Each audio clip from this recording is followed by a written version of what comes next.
Last night's episode of Steven's Late Night Show left viewers stunned, lighting up social media like a wildfire and sending the political commentary world into a frenzy.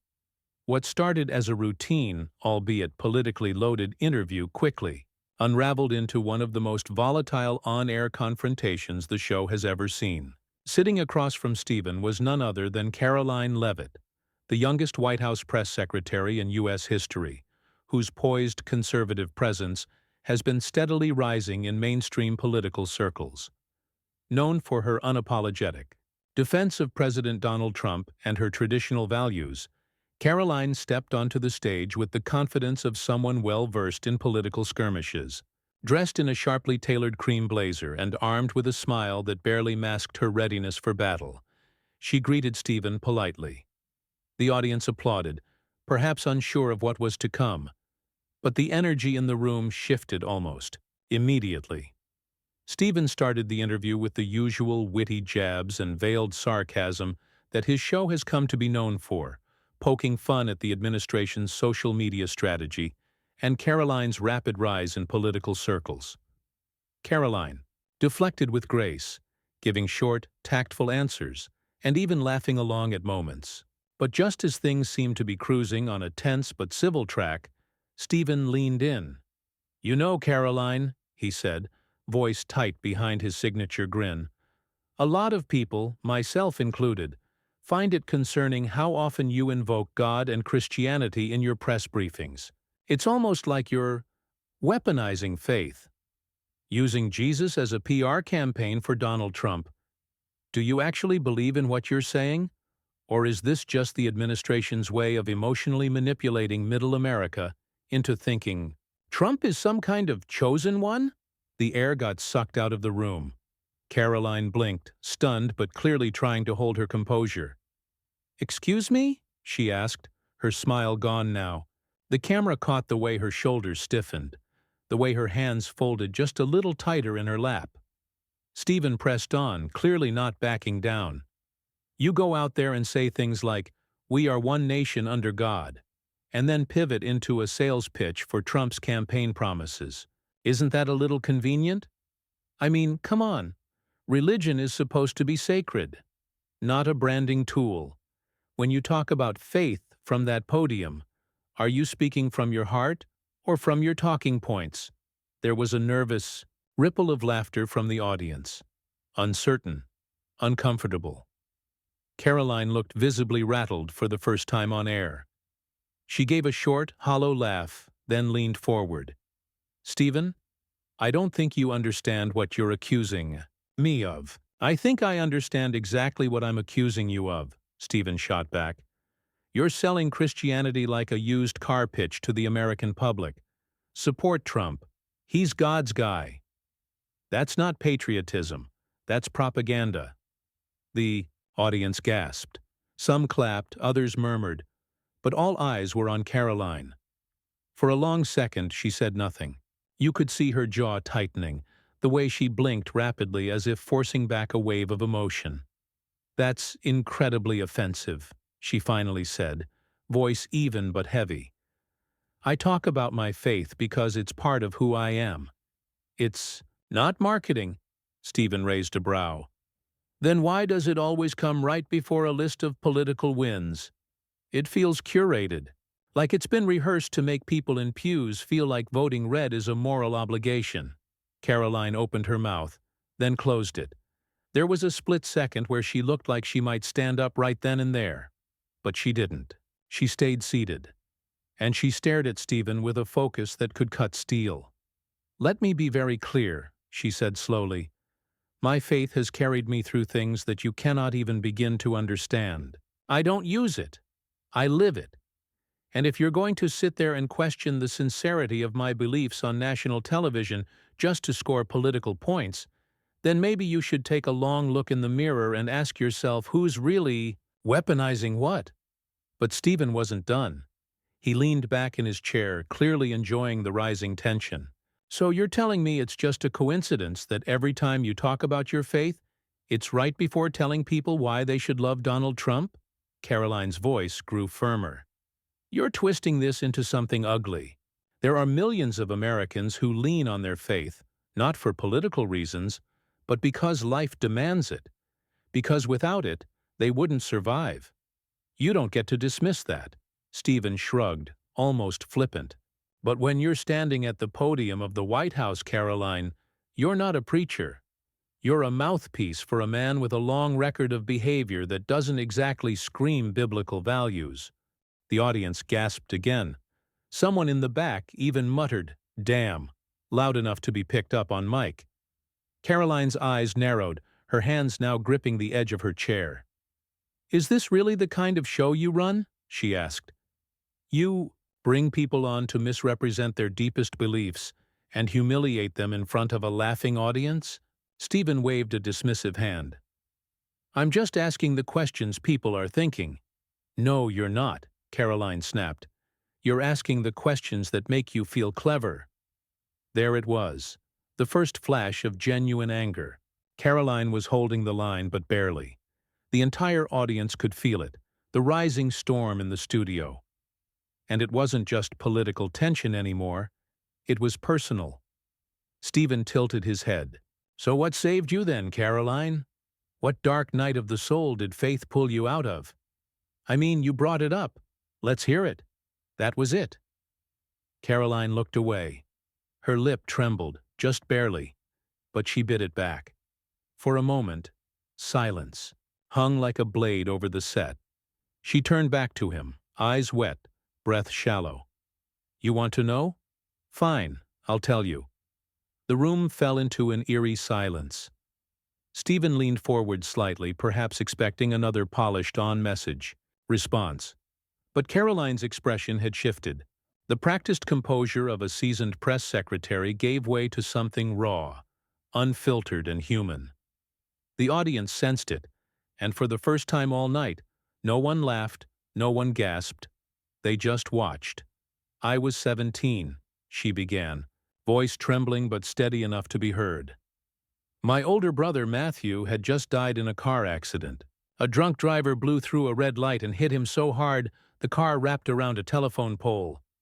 He was 19, gone instantly." Her gaze locked with Stephen's. "He was my best friend, the person I called when life didn't make sense. When he died, something broke in me." Stephen blinked, caught off guard. The camera cut to his face just long enough to catch the subtle shift in his expression. Karoline didn't let up. "I couldn't sleep. I couldn't eat. I was barely a person. I walked into church one night because I didn't know where else to go. I just sat in the back pew, staring at the stained glass, completely numb. And this old woman, a stranger, she came and sat next to me. Didn't ask questions. Didn't try to fix anything. She just put her hand on mine and said, 'He's with Jesus now. He's okay. And you will be too.'" Karoline paused, her voice breaking. "That moment saved me." The studio was deathly quiet. Even Stephen didn't interrupt. "I found strength in my faith," she continued, wiping tears from her cheek but refusing to look away from the host. "Not because someone told me to, not because it was convenient, but because it was the only thing left when everything else collapsed. That's not politics. That's survival." Her voice grew stronger, more resolute. "So when I talk about God, when I say we are one nation under Him, I'm not quoting a line from a speech. I'm speaking from the same place so many Americans are. People who have buried children, fought cancer, endured addiction, suffered loss, and found the will to live not because of politics, but because of faith." Stephen sat back slightly, a flicker of hesitation in his eyes. But the momentary stillness was short-lived. "And yet," he began, his tone cooler now, "you use that faith, your faith, as a blanket defense for policies and people that often run counter to those same values. Isn't it fair to question that? To ask how someone can stand behind a man like Donald Trump and still talk about morality?" Karoline's eyes hardened again, the tears drying but the emotion still burning hot beneath the surface. "You're not asking, Stephen," she said sharply. "You're accusing. You didn't invite me here to have a discussion. You brought me here to humiliate me, to paint me as some kind of manipulative zealot because I dare to believe in something bigger than your ideology." He held up his hands, half sarcastic. "I'm just trying to hold people accountable, Karoline. That's the job." "No," she snapped. "Your job is to entertain your audience, to throw out clever lines and viral clips while pretending it's journalism. You're not holding me accountable. You're bullying me for believing in God while doing my job. And I find that disgusting." There was a sharp murmur through the crowd. Some gasped, others clapped. The room was split now, like a courtroom in mid-trial. And Karoline wasn't finished. "You think you're brave for challenging me on faith?" she asked, voice rising with intensity. "Try going to work every day knowing the press corps is waiting to twist your every word. Try standing at that podium while knowing half the country wants to see you fail, just because of what you believe.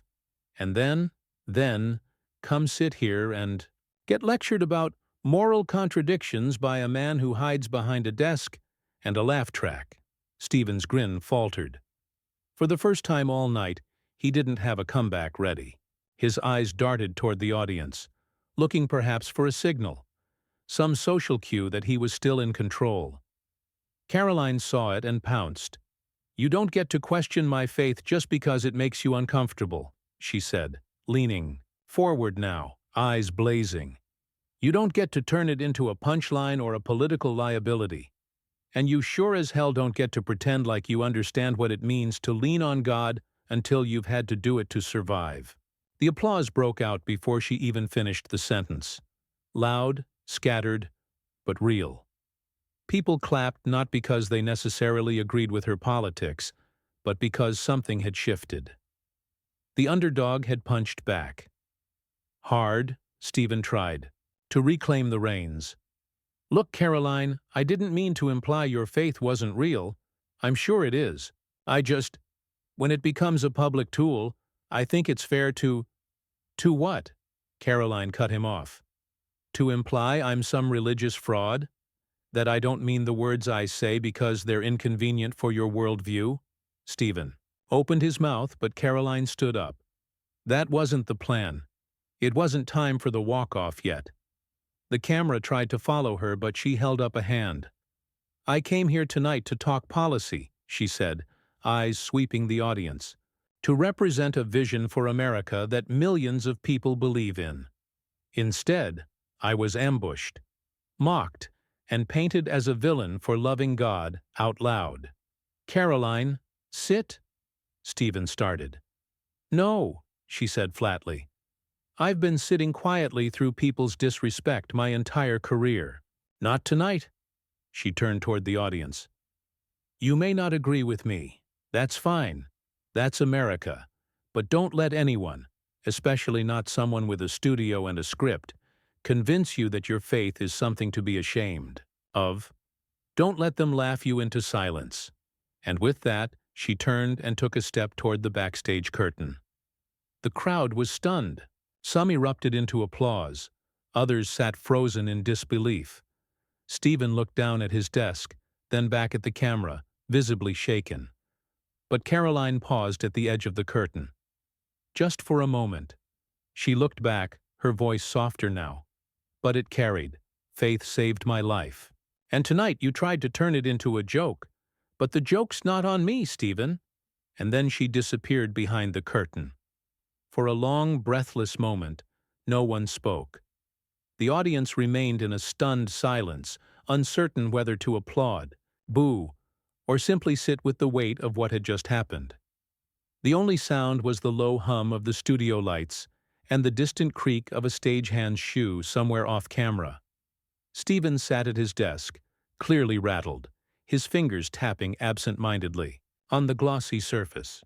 It was rare, nearly unheard of, for a guest to walk off Stephen's late-night show. The very idea of someone breaking from the script, going off message, rejecting the cleverly crafted banter, and walking straight out in front of a national audience was a kind of blasphemy in the meticulously controlled world of late-night television. And yet Karoline Leavitt had done just that. without flinching. His producer's voice came through his earpiece, urgent and tense. "Cut to commercial?" Stephen didn't respond immediately. He glanced out at the crowd, who were now whispering, among themselves, half confused, half thrilled. The shock hadn't worn off. "No," he finally said, adjusting his suit jacket. "Keep it rolling." There was something uncharacteristically quiet in his voice. Gone was the smug self-assurance, the trademark smirk. What remained was disarmed. He leaned forward again, looked directly into the camera, and for the first time in years, Stephen didn't try to land a punchline. "Well," he said, voice low and even, "that was not how I imagined this conversation going." A light chuckle from the crowd. Nervous, scattered. He rubbed the back of his neck and looked down at his notes, as if trying to remind himself of what the segment had originally been about. Then he pushed the cards aside. "You know," he began, "we invite people on this show for a lot of reasons. Sometimes we agree with them. Sometimes we don't. Sometimes they challenge us, and that's the point. It's supposed to be dialogue, but tonight I crossed a line." The audience held its breath. "I asked a question that wasn't really a question. I framed it in a way that was designed to provoke. I pushed too hard, and I didn't give Karoline the respect that someone, anyone, deserves. When they sit in that chair." He looked up again, locking eyes with the camera lens. "I may not agree with her politics, or the people she defends, but I also have no right to interrogate the sincerity of someone's faith like that. And I did. I turned something deeply personal into a public weapon. And for that, I was wrong." The audience began to clap, gently at first, unsure if this was the moment they were allowed to respond. Stephen didn't wave them down. He let the sound rise and settle naturally. "I still believe in asking hard questions," he added, more firm now. "But I also believe in listening when someone gives you a real answer. And tonight, Karoline gave one. Whether you agree with her or not, she spoke from her truth. And I didn't respect that. I let the format, the moment, the politics, override basic decency." Another beat passed. "We'll be right back." The screen faded to black. But backstage, the story wasn't over. Karoline stood just off the soundstage, still wiping the last of her tears with a tissue handed to her by a visibly nervous production assistant. She'd already unplugged her mic.